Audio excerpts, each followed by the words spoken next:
In our previous video, we talked about our test fixture and how we're using it to interface with the test points on the back of the PV Pi so that we can program and test the PV Pis before shipment. I'm joined again by Matt, who's going to talk us through how you automate the testing of over 500 PCBs. So without further ado, let's jump right in.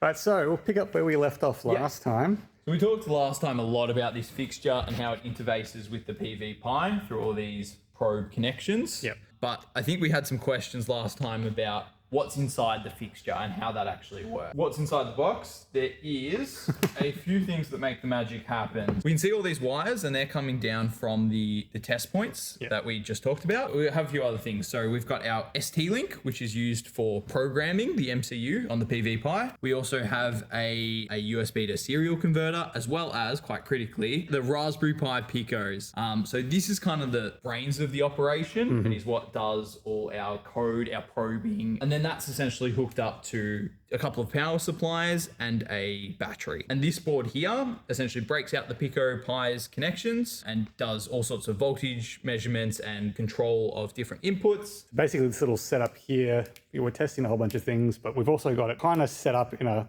lab testy way, as if it was out in the field. So we're basically probing it at a bunch of different points in the circuit, and then we're doing some basic testing on the hardware, but then we're going to pretend it's out in the field. Yeah. We've got some different power supplies that we're set to different voltages. That's all the basic functionality is still working. Yeah, exactly. Essentially like turning on input voltages like they're a solar panel, and charging a battery is a critical one, obviously. But, you know, talking over the serial communication, exactly how you'll be talking to your PV Pis, kind of just emphasizing all of the key functionalities on the board to make sure it's all working correctly before we ship them out to you guys. All right, so talk me through a bit about exactly what this is doing. So we looked and we saw that, you know, we're basically probing the circuit at different locations on the PV Pi. So we're basically wired in via this test harness. Yeah, that's correct. So we have this big test harness coming up to this bed of nails. Yeah. If our board sits on there. Yeah. That runs us down to this set of connectors on this board. And then essentially we're probing all of those different points on the board. So from LED voltages. Test points when you get your PV Pi, you can see which ones correspond to which ones. Yeah. You know, your classic voltage rails, things like that. This board takes care of doing all those measurements. We've got pretty good coverage on this board, so we wouldn't expect much to fail. I can see we've got quite a lot of wires here.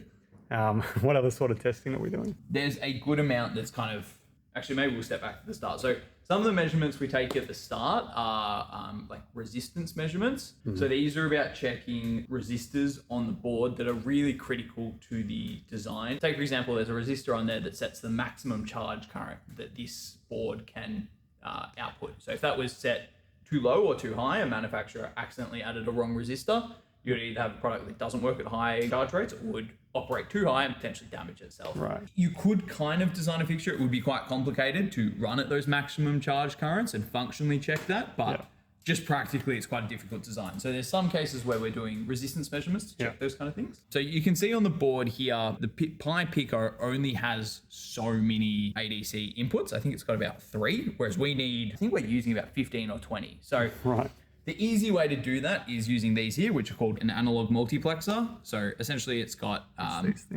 16 channels a piece.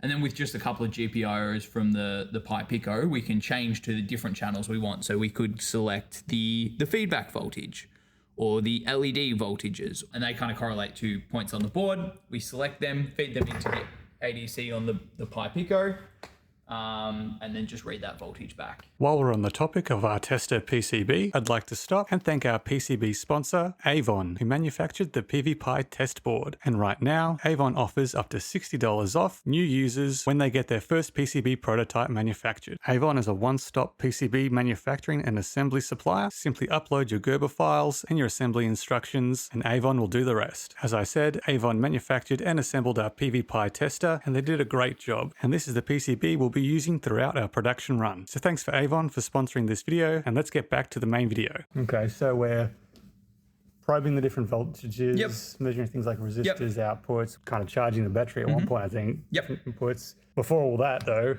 this is true. So the other side, so what will kind of happen is those resistance measurements, the voltage measurements. The next thing to program the board. So on the board we have a little STM microcontroller. So we make connection to these pins here, which is the programming interface. And we essentially just hook that into an ST link. And then we have a bit of an automated program running to load the firmware files on there. We've got it set up now, and I'll turn this one on. So we've got our 20 volts and our 20 our 20 volts and our 12.5 volts, both set to 1 amp, hooked up over there, and we're ready to go to run our test. If I press enter, first thing that happens is we get some resistance readouts, and then we're going through and reading some voltages. Now what's happening is we're drawing 1 amp at 20 volts. Sorry, it just flicked off because it finished that test. We'll probably be about to see this one go though. So this one's just running that. It does a little MPPT cycle, which is why we saw the voltage come down there.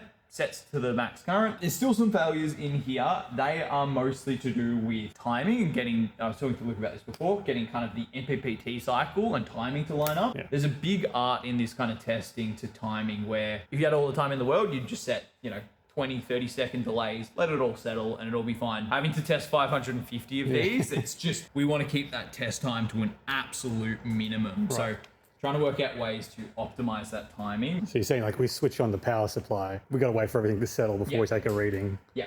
Right. Oh, cool. So we'll eventually have a whole production line here. We've got our bins set up as well. We're just waiting on the actual boards at the moment. Yes. So they're currently being manufactured. We've got all our, I think it's like almost 700 cables. We've got all the kits of parts as well, the boxes as well.